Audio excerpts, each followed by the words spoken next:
All right, what's going on, everybody? We're live here. It is Wednesday, October 30th, and I consider this a special day. I haven't seen Esty in a while, probably since, I think, what was that, September 11th. Mario, did I run into you at the fence show? Yeah, we did. I did. Okay. That's what I thought. We yeah. So thank you guys for coming on. We got Mario from Builders Fence Company, and we got Esty from Omega 2 Fence Systems. I've had a lot of experience with them over the years.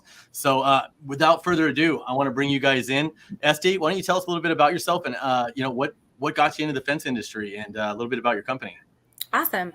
So I started as a rep for Omega Fence, which is located outside of Montreal. So I started about 20 years ago, and I was a college student answering a wrong ad. And I thought I was supposed to be doing data entry, and ended up learning all about the fence business and kind of loved it since then. And then the last 11 years, I've been direct with Omega as one of their managers. And so my passion is education and kind of getting the whole industry to step up and learn and make fencing look nicer and more important instead of just an afterthought that somebody puts it on there. So our company, we have independent reps that work with the specifiers. So landscape architects, about 65 of them all over the US and Canada. And then we work with installers and offer a lot of education. So it's a little bit about me.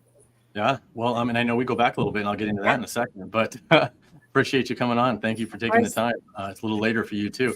Mario, you go way back in the industry through multiple companies, man. Let's hear a little bit about you. So I'm Mario. I'm the regional sales manager with Builders Fence Company.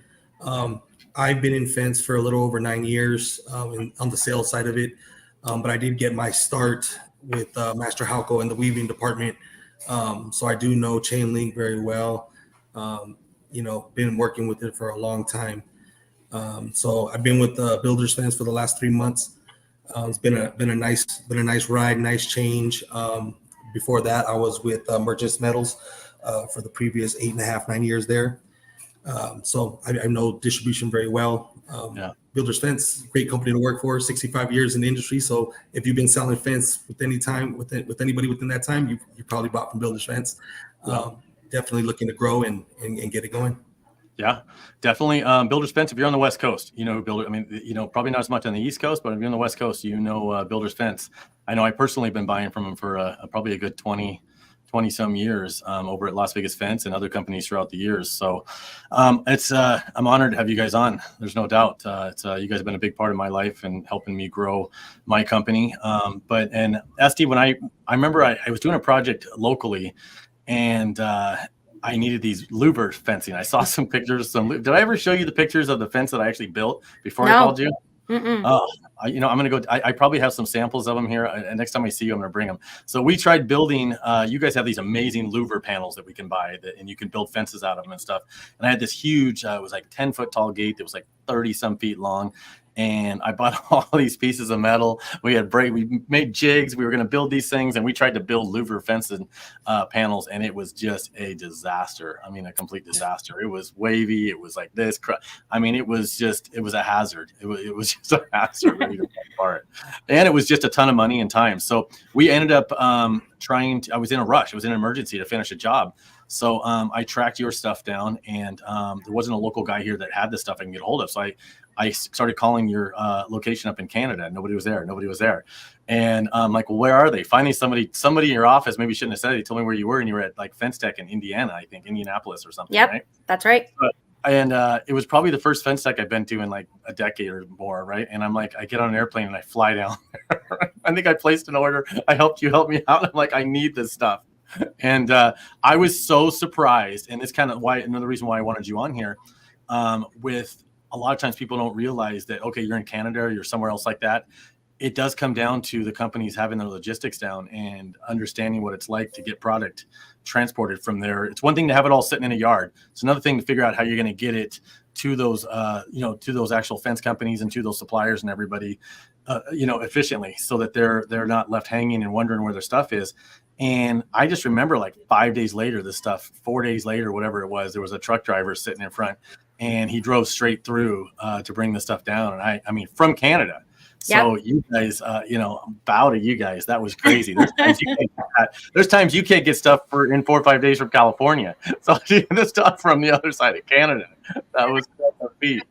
There was crazy weather and they canceled the flight. And I remember driving from Denver to Indianapolis just for that show, like straight through. And I remember we placed the order and I was thinking to myself, the truck driver beat me back because the stuff probably got there before I did. I had to end up driving back because of the crazy weather that we had. But yep. Yeah. So that was awesome. I think you guys are a good example of cross-border, stuff that's coming, from cross-border stuff as well, whether it's coming from somewhere else. A good example that stuff's changing. The way business is done is changing a little bit, and how stuff is transported around the country, and whether you use your own trucks. And one thing about Builders Fence is they have a lot of their own vehicles and a lot of their own trucks. And I think that's been one of their main advantages, even up in the Las Vegas area, is that they're coming on a Wednesday and Friday, into Las Vegas, and whether it's 6 tension bands or half a truckload full of material, and you just can't quite pull that off with LTL trucks and stuff. So I think that's something that I think that a lot of the distributors have went away from, is having their own trucks. And I don't know if that's hurting or helping, because I guess I don't own a distributorship on that level that's using a lot of LTLs. So I'd like to get into that a little bit further, but Mario, what do you, kind of getting into it? I guess a lot of times we throw words around there like supplier, distributor, and we loosely say it, as if everybody in the world understands what that means. What's your opinion of how that chain works from a manufacturer all the way down to the end user? What do you call those tier levels? And I know it's different in access control than fencing and stuff. What do you consider those tier levels? So, I would consider, someone like Omega to be a supplier, right? They're somebody that I can go to, that I can get a quote from, I can get pricing from, that my end user GC can't go direct to, right? And they'd rather work with the bigger distributors, right? Because one, we have the volume. Two, we have the customer base that they don't have to go and chase after, right? It kind of just walks into our door every morning, somebody needing something fence related, right? So that's how kind of I look at it when it comes to a supplier and a distributor, right? I'm on the distributor side. We want to get you the material as fast as possible. And the suppliers want to do business with us because of the volume that we bring to them and help them move their material faster than them having to go out there and find the business to move it themselves. Okay. So that's interesting. You consider a supplier like the manufacturer? Yes. Okay. And I think that this is wherein lies some of the confusion, I think, in our industry when we start talking to people and we start talking about direct sale, this, that. I consider the supplier the same as a distributor.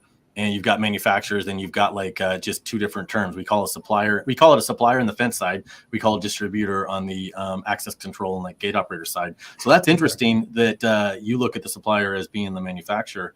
And then what do you think below that? There's still a couple levels left even below the supplier, the manufacturer and distributor. Where would those be for you? That at that point, when it comes down to that, you're looking at an operation that's either going to be doing some type of counter sales somewhere else in the realm of maybe a Lowe's or a Home Depot that also stocks, the product, but in minimal quantities, just to be able to, have, different options for the public. So when you look at that, it's one way for me to look at it.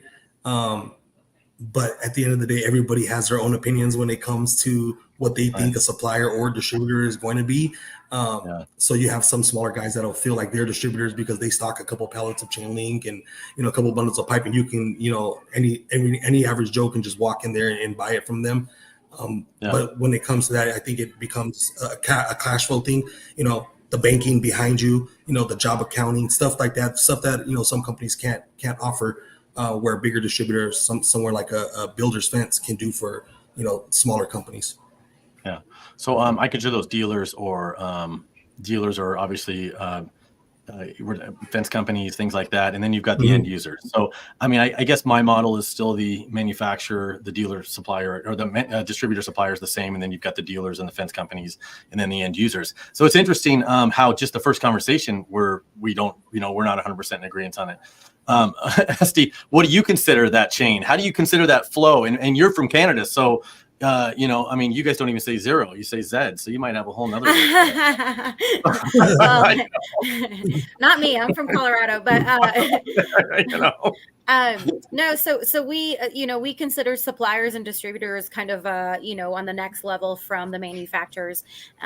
They supply to local installers if there's missing some parts, and distributors oftentimes also offer the extra benefit of a one shop stop, for chain link and ornamental or louvers. So if you're going to go to a distributor, you're able to get multiple panels from there where the distributors will contact us in order to get whatever is specified that's on there.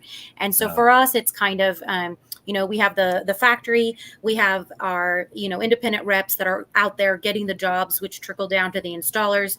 The installers then will either reach out to us, a GC, or a supplier or a distributor in order to get some pricing. For us, Right. at Omega, we publish our prices online. So a lot of people will go onto our website in order to see, what pricing. But there's also a relationship that we have that we hold close, which is our distributors and suppliers that are able to provide sometimes even much better credit terms than we can. And like I said, they can go and kind of buy everything together, not just the Omega fencing that's on a job. Right. Yeah. And I couldn't agree more with you, both of you guys on that. I mean, it's weird how our industry for the last 5-10 years has completely changed a little bit. I mean, we used to have, it was really simple. We had manufacturers, distributors, and dealers, and then the dealers sold to all the end users, and so it really was there was really only three before you got to the end user. And now we've got these hybrid models. And I look at that, what you said, there's that guy with the pallet of wire and a couple sticks of pipe, and he's in maybe a local market. Those are more your local suppliers in a way, or distributors. And they are a hybrid model of it. And those guys for a long time have been servicing in a smaller area, to where it's kind of like what she was saying. Sometimes you guys have better terms and things like that on, you have better terms and things when it comes down to helping fence companies. Well, on the local level, sometimes they can actually, these guys are only looking for a 50 feet of barbed wire. And, sometimes the local level, they'll break down 50-foot rolls into 25-foot rolls, or, things like this. So I think there's a kind of a need for all of it. And in some areas, those smaller hybrid model, you want to say, as suppliers, but you're either a supplier or a distributor, or you're not. You're either selling to other fence companies and landscape companies and GCs, or you're selling to the end user. So I think anybody that's above selling to an end user is probably a hybrid model of the suppliers. So that's interesting. The point of views from all over. It's just already all over the place. So that being said, since I think we all kind of, if we're calling suppliers, distributors the same, which in this case we weren't, and I kind of preloaded this. So if we're calling suppliers and distributors the same, who do they ideally service? You know what I mean? Who does a supplier and a distributor, we'll call it a distributor in this case, someone that's buying from the manufacturer down, who do you think they would be servicing? Who's their ideal person they should be servicing, or is servicing? What do you think, Mario? So that's kind of where I get my idea from, as a manufacturer being the same as a supplier, because as a distributor, I'm still a customer. You're just the supplier's just servicing me in a different type of way that I'm servicing my public. They're selling to me in bulk, so that way they're supplying me with the product. Therefore, I can distribute that product in a more economical fashion, right? So instead of buying 2 truckloads of wire, I can now sell these customers a pallet of wire. I can sell them 150 feet of wire as a distributor, and then they can go and install their jobs and do what they got to do as that. So that's where I kind of get my idea as a supplier, distributor, and then a dealer. Kind of breaks down. And like I said, again, opinions are all going to be different, but that's just kind of how I look at it, being on the distribution side of it. Yeah. So distribution sells. I think Sasha here says distribution sells is one selling products to the contractor or the end user. So you think the ideal for a distributor, the ideal customer is probably the end user, or even the contractors themselves. Of course, always. Yes. Yeah. That's interesting. So where have you seen anything changing, right now with the customer base that's happening? You have, because you've been seeing a lot where, the end user is now being able to go direct. Whereas before pre-COVID, it was, you had to follow through that chain, right? You go to distribution there goes to their suppliers and the manufacturers to get the material in. And now you're seeing a lot of it where they're cutting the corner and you're able to go direct, depending on the supplier, if they're willing to go that route. But that's kind of what you're seeing more of these days. Yeah. So it is kind of changing. You think that's in the last few years? I think I've noticed a lot. I mean, now that we have FWA and I'm doing the fence show and all this, I talk to a lot more people and a lot more fence companies than probably in the last 2 years, talked to more fence companies than most people talk to in a lifetime, and even myself before then. So I get feedback from here to the East Coast, and it's a completely different model, even that happens on the East Coast to, to the West Coast. And then I've talked to people in Europe now and other places, and they live by a whole different set of rules. It's like everybody sells to everybody. It's the there is no I don't even think there is distribution. It's just if you got a product, you sell it. And it's like they don't have the same and I don't know if you guys sell on to those other countries and stuff, but you notice that it's just everybody's selling to everybody, and it's like there's not even the politics at all that we have over here in the US on it. And I found one of the things I found as I was getting into this and more talking to the fence companies, and obviously that's the main people that we talk to are the small to medium sized fence companies. And I think they felt like they were the lowest on the totem pole. Like it's the weirdest thing. It's like if you call somebody up and say you want to buy something, you don't want to mention that you're in the fence industry and you're calling fence suppliers. So it's like if you mention you're a fence person, like, well, hold on. Hold on. So you're a fence guy. First, we got to have you fill this application out, decide if we want to sell to you. Then we're going to put you on the worst possible pricing terms we have. If you're anybody other than a fence company, you get the best pricing in the world. So if you're a box store, if you're a general contractor, if you're anybody outside of actually being a fence installer, you get the best pricing. It's just they fight for that. You're like, well, they don't fight for the fence companies, but they fight for everything else. And that's what it felt like to the fence companies, and that's the feedback we get a lot from everybody else. And I know it to be somewhat true. It's like, what I mean? It's like one of those things that just kind of somewhat does happen. And I think that we kind of lost track of what the core customers were for this, and we started chasing the wrong people.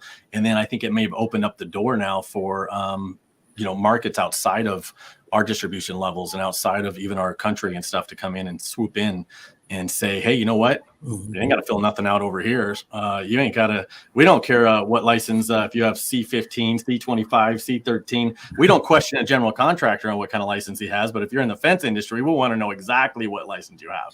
Well, these guys aren't asking those questions. And they're like, so I think we kind of opened the door up. And I can tell you that fence companies are pretty damn loyal to the distribution. I know, it's really hard to get into even Las Vegas Fence as a new manufacturer or anything like that to even talk to us, because we stay loyal to, who we buy from, because I think that the distribution is huge. And Builders Fence alone is probably one of the main reasons I was able to grow and become, the company that we became. And if it wasn't for that, distribution level when you need it, when you first start out and all that stuff. So I think that we got to do a better job for the distributors to keep creating new fence companies, because the fence companies need to outgrow you guys. You know what I mean? In essence, they need to outgrow at some point. They're going to get to the point where they can afford to buy a truckload. And we have to encourage that they have sons and daughters and people to take over their companies and even train their brothers and uncles to start fence companies and start smaller companies. So that's why I like these kind of dialogues and like to get that stuff out there. So I think they're supposed to outgrow all of us and become a big enough company, to go and start buying direct, if you want to call it, or whatever it is. So let's build some new fence companies. Let's get out there. Right. Yeah, I think for us, we're a third generation family, so we're definitely a family owned company. And for us, it's always been about the reputation and the relationships. And so we do sell direct to some contractors, and everybody has different discounts, obviously, by what they've done business wise. But we want to be able to control that relationship and be able to control our reputation as well, because oftentimes if there are 3 different phone calls or emails that are being transferred, it's always easy to point a finger at somebody, whether, it's, they never did this or they never did that. But we kind of have an open door policy. You can call us and, we don't share discounts with one another, but we can share other information and get on a conference call all together. So for us, it was a decision that we made about 10, 12 years ago, I want to say, where we decided that to open up the doors to some of the fence installers as well, purchasing direct. The change, going back to your question about the change in the industry that I've seen kind of post-COVID, is that end users, homeowners are now calling us direct. And we're not quite set up for, we do a lot of custom, but we're not quite set up to where we're the Home Depot. Yeah. And, this is something that they don't, our trucking companies are not ours, that, we use a Yeah. third party, they deliver Yeah. it. And we get phone calls like, well, can you drop it off in front of the door on, at 2:15? And so that's where our suppliers, our local distributors and our installers really are our go-to, because we now have the relationship with them where we can send them their way. So it's not just them calling us in order to get the product. We can say, hey, so-and-so has our stuff in their yard. This is who you should contact. And most of the time they have somebody that they work with that can do the installation on a residential, not just on commercial. Yeah. Yeah. So I agree. There's a need for all of it. I think there's a need, but I think they have to outgrow it. If we truly want our industry to grow, we have to encourage people to outgrow us. Even me at my level here, we sell to a lot of fence companies locally. A lot of fence companies, they start off as either landscape companies, they end up getting their license, they got fence companies. And you know what? Honestly, even to Builders Fence, I guarantee you I know, because I'm still good friends with a lot of them. Well, they started off buying from me, and eventually they see Builders Fence on the side of the iron panels or whatever it is. They call direct. And now they're buying, they're getting regular deliveries from Builders Fence. And I encourage that, because when they're buying them from me, I'm buying them from you and I'm marking it up. So at some point, for them to grow their company, they have no choice, and then I think once the distributors stopped, at some point, they, like I said, stopped focusing on the fence companies, started focusing on fighting with other manufacturers, and the war between distributors. They start going on pricing to the bottom. They start chasing the jobs that had nothing to do with fence companies. The fence companies had no choice, but if they're going to bid a job to a general contractor and there's two distributors that are buying directly from Omega 2 that are bidding it, we have no choice but to call Omega 2 and say, hey, we'd like to bid this job too. We can't buy it from manufacturers or distributors anymore, because we can't even bid in our own cities because the distributors are bidding it. So at some point we end up getting rid of distribution. The distributors do it to themselves. They cut themselves out of the rest of it. So I'd like to see it get more back to a traditional level of everybody focusing on staying in their lane. But we can't ask distributors, can't ask installers to stay in their lane, and manufacturers stay in lane if they don't stay in their lane too. So it's going to be interesting to see what happens in the next 2 to 5 years. But inventory has been something that I saw has changed as well. You looked at the inventory levels before 2020, and distributors and suppliers. I keep saying, by the way, when I say suppliers, I'm still considering those distributors. I got manufacturers, what I consider you guys up there, Omega. So everybody else that's in between the fence company, I consider like a supplier or distributor. They stocked a lot more, right? And Builders Fence is always really great about filling the order. It's not very often is there a lot of back ordered stuff, but and same thing with a lot of other suppliers. But I've noticed there's a lot less inventory they're carrying, and that means every time you call up and you place an order, they're just placing the order directly now with Omega 2. And Omega 2 is drop shipping it to us. So if the suppliers stop stocking the stuff, do we even need the suppliers or the distributors anymore? So I wonder what happened to that. Have you guys noticed there's less inventory now being stocked by the distributors? I was going to say, Mark, you want to take it? No, yeah, I was just going to say some instances, yes, you do see it as it's, some of it's not a high volume mover. So to take up space in the yard, right, and have something in the ground that is just going to sit for 6 months, where you can get it in 2-3 weeks for somebody who needs it for job to job base. I think that's kind of what you're seeing on some of those products when you don't have a high volume, high moving product that's it's going to move quickly. Taking that risk of sitting on it or it getting damaged, getting moved in the yard, weathering, whatever the case, that's one of the risks of the loss, the profit that you don't want to, sometimes you don't want to take the gamble on, depending on the product. Yeah. We see that with our distributors as well. They don't want to stock just because trends change. If black was the it color, it's green or gray or corten steel or whatever it is. So for us, we decided, we'll take on the liability and we'll store inventory at our factory and offer a quick ship program. So, yes, it's coming from Canada, but like your experience, it was there within 4 days. We can have, something out there just because our distributors weren't able to front and guess. There's no crystal ball as to what product or what panel or what color or height is going to be the next thing, especially when it comes to some of the, welded wire kind of product. So that's why what we did is we started to do a quick ship program and hold a lot of that stuff at our facility to take kind of the pressure off of the distributors that we were working with. Yeah.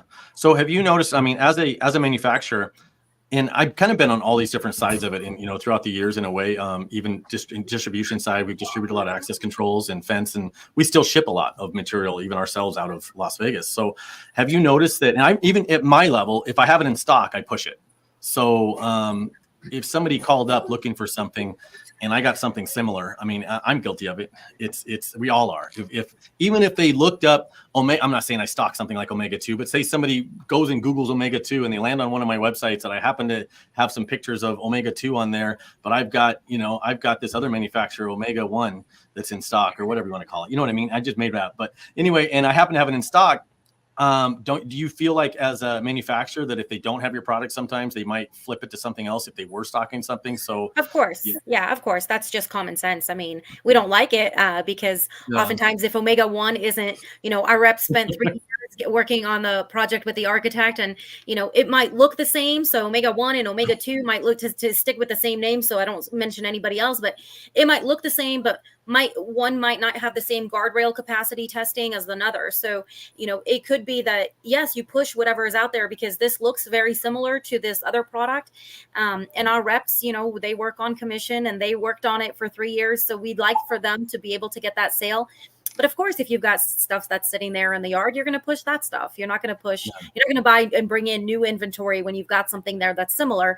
We see the differences. And, the three of us have been in the industry long enough to know that there's a difference between a 6 gauge and a 4 gauge. And if you're pushing something that looks similar, but it's a 4 gauge instead of a 0 gauge, are they really getting the same product? Yeah, so I think it's also educating what the need is for. If it's for a rooftop guardrail, we'd like to have the distributors really reach to us and be honest about it. That they can come and say, look, I have this stuff. Do you think that this is a comparable? And we will tell you the truth, yes or no. I'd rather somebody be upfront and tell me than have them provide something on a rooftop that's going to fail, or a childcare facility that's not going to meet code. Yeah. Yeah. So, Mario, do you find that, I mean, is it, when you have stuff that's not in stock, do you think that on the distributor at this point, distributor level, do you think that the companies outside of, you've been to multiple companies now, do you think they do a good enough job at telling, because if you think about it, they do a lot of work to get set up and to start, and they commit a lot of their marketing and everything. And sometimes they sign deals with distributors to sell their product. Do you think that the suppliers and the distributors do a good enough job letting everybody know, by the way, we have their products available? Or is it just something that's a line item that the salespeople don't really even know about sometimes? I think that's sometimes what gets lost in translation, is what you do have readily available on the ground, ready to go, or who you can get it from in a timely fashion, right?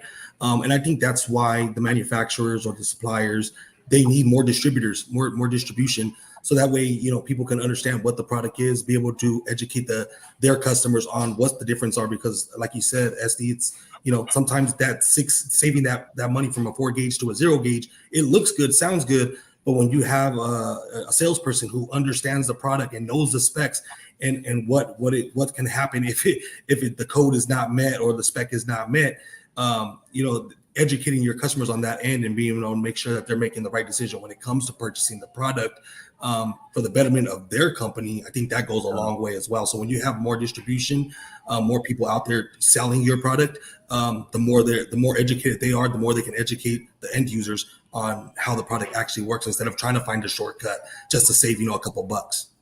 Right. And I think it comes down to communication and being honest. I think if distributors and manufacturers communicated, a lot more freely, instead it's, oh, I don't know the project name, it's ABC. Well, if we knew the project name, then we're able to pull it up and see in the notes for the last 3 years or 2 years that we've been working on it. Yes, there's a reason for this gauge, or no, there's no reason, go ahead and do that. So I think it's just open communication and not holding everything so guarded, knowing that the relationships that you have with the distributors are going to be, upheld and are going to be cherished. And we are, working with the distributors or working with the customers that we have without undermining them or cutting them out of the deal. We know who buys through which one of our distributors. And if they contact us and ask for a quote, we send the quote to the distributor. We don't send it to them because we know that they purchase from that. So just knowing that you can trust the people that you're working with and have that open communication about, this is the project name. getting that project name, as simple as that, would help us pull up the notes to see if you can switch it out to something that you have in the yard, or if it's something that really needs to be, met because of code or whatever reason. True. Yeah. Yeah. That transparency is agree. tough. Yeah. It's tough. Even on the fence company level. I mean, there's stuff that gets spec'd out, in projects now, even as fence companies. Now I'm talking as the fence company, not the, because material, 40 to 60% of our business is material sales, out of Las Vegas. But, that's still a large portion of our business is Las Vegas fence and the actual crews that go out. And whenever you call to try to get a quote and they want the project name, we're all like, oh, Smith. It's going to be, we're building it at our yard. We're building a fence around our property here. We don't want to tell them because we feel like we don't, as a fence company, we don't trust anybody. We don't trust that information with our suppliers. We don't trust that information with the manufacturers we're trying to get a price from. And I think that's just because of the, so it would come straight from, we got to figure out how to fix that right down to the fence companies. Why are they so afraid to call and give a customer's name or a project and stuff with the people they're buying $1 million a year worth of materials from? I think it's because of the history of the industry. It didn't used to be where, it's definitely changing, but it's not quite there. And the history has left a lot of people feeling like they got burnt. And I completely understand, because 19 years ago, it was completely different. Now I don't do a quote without a project name, and it's because I can pull up the notes from the architect, and sometimes I can save them $50,000 that they would have underbid it and had to lose it because they would have been awarded, where I know that the architect wanted all curved panels, let's say, instead of straight panels with angle brackets. So something like that, I think that the more relationships we can build and the more honest we are and upfront about things, and not kind of, protecting our own, and we're only trying to succeed on our own, I think the better the industry as a whole will be. But also these kinds of issues that are coming up where nobody wants to share a project name. Nobody wants to tell them, do you mind if I switch it out? I'm not going to be thrilled, but I'm not going to work against you, Yeah. Yeah. We got to figure out how to break that. It's really tough. And I think what's going to happen is, as us older guys to get out of the industry and our kids and everybody take over, they won't have that animosity. They won't remember when it feels like, and maybe things have changed and hopefully it's getting a little bit better, where you would say, hey, I'm bidding this project and it's the Amco factory or I don't know, I'm making names up now, that, a factory that's being built here locally or something. And you go to find out, they'd call their favorite person that they sell the materials to locally and say, hey, did you know there's a 2,000-foot job going on you better check this thing out. It's up in Henderson. And, and if it's a lot of the products were being spec'd out in projects here locally, that if we hear certain names, maybe it's Ameristar or whoever it might be, or one of these other companies, to where us fence companies, we're not one of the 1 or 2 people that buy from them directly in Las Vegas. We don't even bid it. Because it's not even worth it. You call up and say, I need to get a price on it. And they're like going, well, you got to call the distributor. Well, the people we're bidding against aren't. So it's almost like we were picking and choosing. So I think as fence companies, we're getting more nervous about releasing any information about the projects we're bidding, because we feel like we're going to lose the project if we do. So I'm super excited about the direction it's going. But I think if we don't get some transparent, like this conversation we're having, if we don't get everybody together, we're going to lose this. We're going to lose this great industry that we built. And it's just going to be this whole distributorship model will be completely gone. It'll just disappear. It'll all be like the rest of the world, basically, where everybody's just buying directly. And we're gonna go back to, I think, more local distributors. There'll be more local suppliers and distributors on our, at our level, like Las Vegas fences. There'll just be a bunch of us in the local level selling materials. Do you see something like that happening in the future if we don't change something? And I keep in mind this, I don't want to be projecting my opinion into your heads, but how do you see it in 5 years if we kind of stay on the path or if we don't do anything? I'm an optimist. I don't, I believe people that are leading the industry. So, for me, I'm in a position of upper management. If you are doing the work and you did a takeoff and that is the bid that you send us, somebody else calls me, as much as I like to hang out with them or that they're a great person, and they say, do you mind giving me this bid?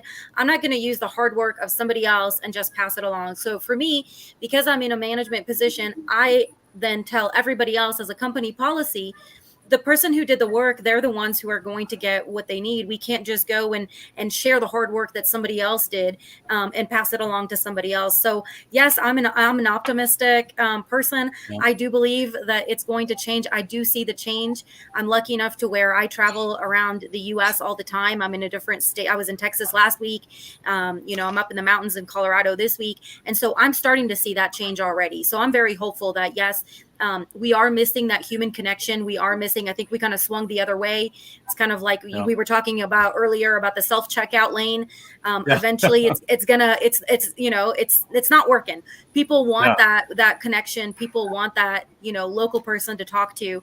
And that's why we have reps that are everywhere local, because the person in Boston is not going to be able to talk to the person in Mississippi the same way. And I do see that change happening. Yeah. Yeah. How about you, Mario? I know you've been, you've got an I extensive agree. background. It's transparent. Yeah. Oh man, I feel like I agree. It's a service. It's a service. Yeah. No, yeah, it's definitely a service that you provide for your customer. And at the end of the day, it's really that's really what it comes down to is, being there for your customer, and whether you're going to get the job or not, that they can lean on you for your expertise in the industry, and being able to help them grow their business, whether they're buying the product from you or not. But I think that's what is lacking a little bit, and that's what really we need to get back to. You hit it on the head, Brian. It's if not, then it's a loss for everybody at the end of the day. Yeah. It'll take out small fence companies. Yeah, and we take out small fence companies, then we're stuck with, we're stuck all chasing the same 200-300 companies that are already outgrown the distributor level. So it'll just disappear. So I appreciate you guys coming on, because I consider both your companies people who have really kind of nailed it when it comes to customer service. And, I appreciate that on that point. So I wanted you guys on here for that, because this is a really kind of this is a big subject for me, and I really kind of want to see us going in the right direction. So I look at you guys as leaders in this, and pushing it kind of forward. So that being said, though, social media is I'm a living proof. Social media is a big factor in our industry, bigger than we even thought it was. And I think we kind of all dropped the ball on it. And we're all now kind of playing catch up a little bit, on the social media. And how do you think that plays into your guys' stuff now? Do you see it differently now than it was like a couple of years ago, even a year or so ago? And do you use it more for just getting information out to, on your level, Mario, it's going to be a little bit different. On theirs, it is to get their product out and their information out, but you have a different responsibility. You have to get this information out to your, whether it be through Twitter, updates on whether your company's in business or out of business, or, or closed today or for the holiday, things like that. So, and then actually letting people know what products you carry. And maybe that is Omega-2.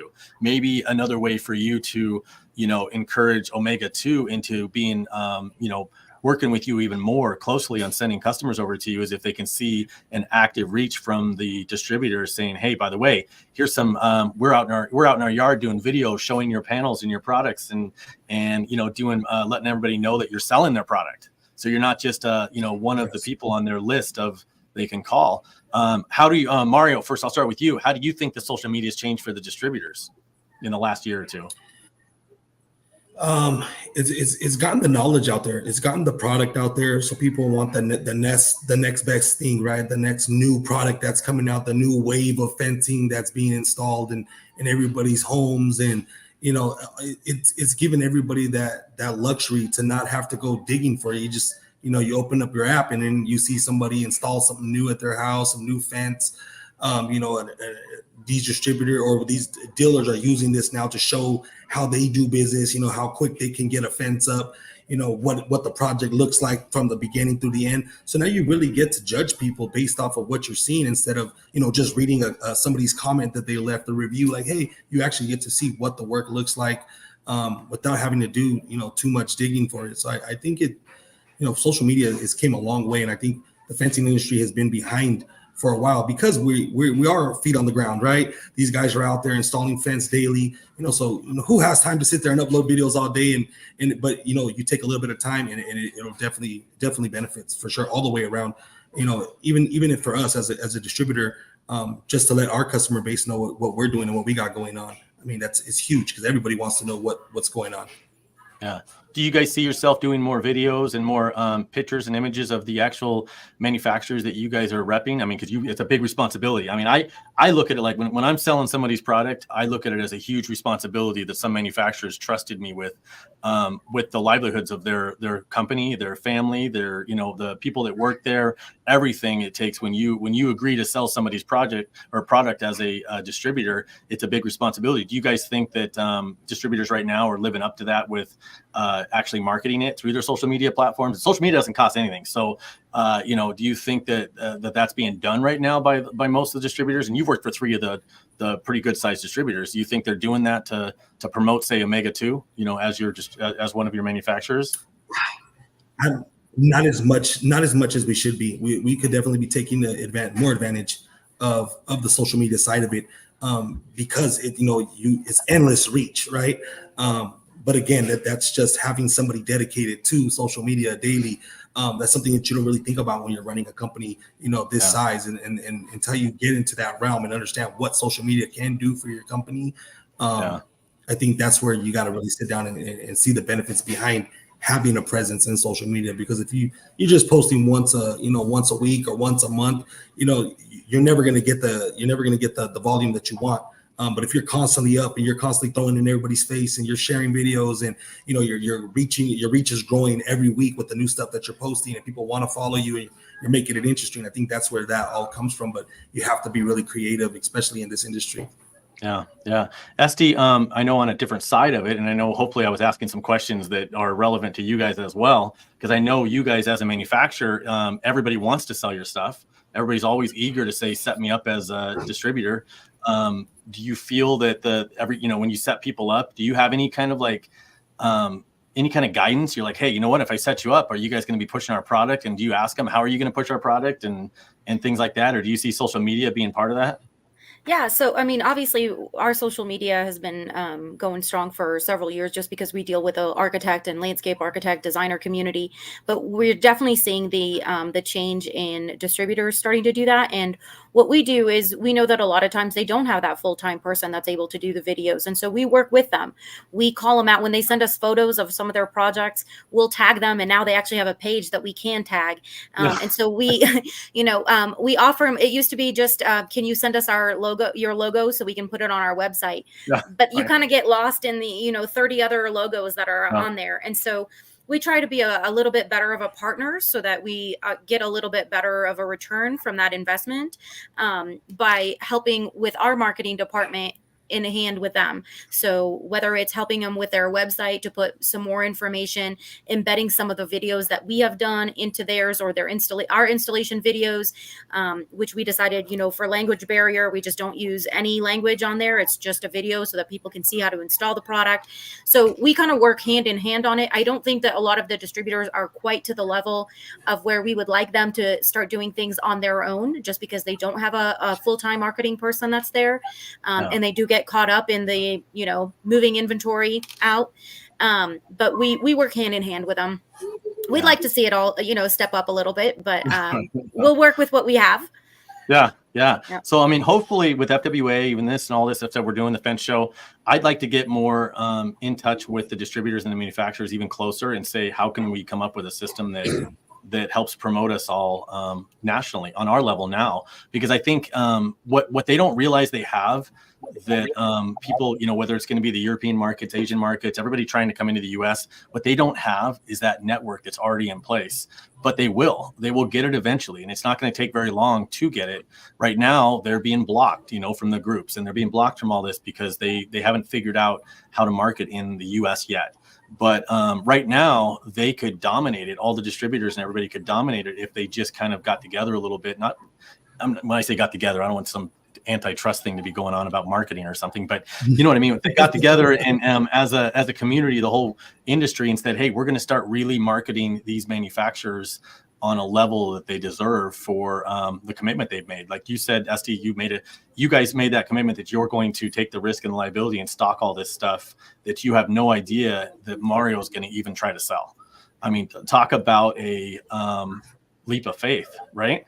I'm just using you, Mario, because you're on here. But no, I trust Mario. No, I completely agree. He's like, send me a PO. But so I mean, hopefully we can circle back to this again and see where we're at in a year on that. And maybe we need some outlines of what we got to do. But I've noticed that there's a lot more distributors. They're all about signing people up, and they just got this massive list. And, how many people can we get signed up? How many people we get signed up? Let's narrow it down maybe to a smaller group that we can you can market. If we don't have time to do social media on a daily basis, you don't have time to sign up any more manufacturers. So it's probably time to trim it. Just time to trim it down, right? But one last thing I want to get into. We also see. Oh, sorry. Go ahead. No, go ahead. Go ahead. No, I'd love to hear it. And we see the return on investment. I mean, yes, you do have to have somebody there, but it makes social media is so easy these days. You can schedule it ahead of time. It's the consistency, and we now have installers that send us pictures when they're on a job site. I can't tell you the number of text messages that I get with photos, knowing that everybody else that we're connected to then will see their stuff, because maybe they're not connected to a whole lot, but it's all about working together. So when we send it and an architect sees it, I call them out. Next time they're trying to get a quote, they're going to go to that installer or that distributor direct because they shared it. So it's also helping them grow their company from 20 followers to the thousands that we have by just resharing something that they send us in the way that we can, because we do have that marketing, department. Yeah. Very true. Yeah, I think it's great. Very And the last thing I wanted to get into is I think where is the shop drawings, and you get in shop drawings and technical data sheets and things like that. And some of the companies have this figured out, and some are just you got to make them yourself. Esty, you guys deal a lot with architects and stuff like that, so you have a massive amount of drawings. And I know other companies like Ameristar and some of the other ones, there's people that do a lot with architects and stuff, so they have these shop drawings in place. And I see some distributors did. I know Merchants did a really good job with shop drawings. And I think Masters did. I think Builders has a certain amount of them you can get online. Do you think that there's enough of that available for the fence companies, these smaller? I'd like to see these smaller guys be able to go and bid some of these larger GC jobs and things like that. And I think that if we don't, if we want to continue as a distributors to get these larger orders and stuff, if we don't help these smaller fence companies get these larger jobs with the general contractors and stuff, we don't help them with shop drawings and technical data sheets and make it readily available, without them having to sign up for some crazy amount of software or something to try to make the drawings. Do you think that there's a better way we can try to maybe reach? You think it's already successful enough at it, or you think that we could do a better job at trying to get shop drawings and things out to the small fence companies when they need I definitely it? think it needs to be improved. It's definitely 100%. Definitely need to have more of it. Definitely need to get it out there. It has to be readily available because the customers are depending on us for that information in order to send in a bid or to close a job, or they have an inspector on site. And so being able to have those readily available at any given time for our customers' want and needs, I mean, that you couldn't ask for it more. And that's one thing that we lack a lot in this industry, is having that information readily available at all times.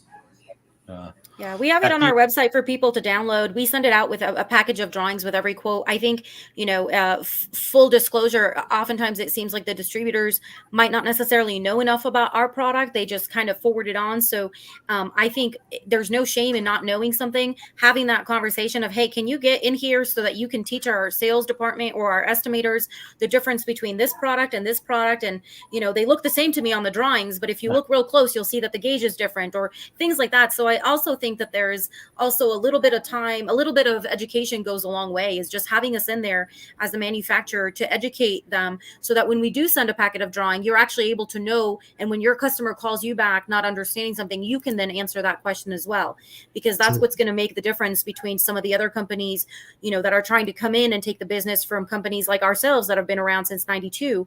It's that relationship. It's that, yes, you can come to us and we will explain it to you and we will help your customer, without cutting you out of the deal. We can answer those questions. But I also think it's about asking, hey, can you come in here, so that we can actually educate the rest of the team on the product. And when you have a lot of manufacturers that you're a distributor for, maybe you don't have the time, and maybe you're not able to learn all of the different products that they have, but knowing when to ask, can you let me know, what the difference is?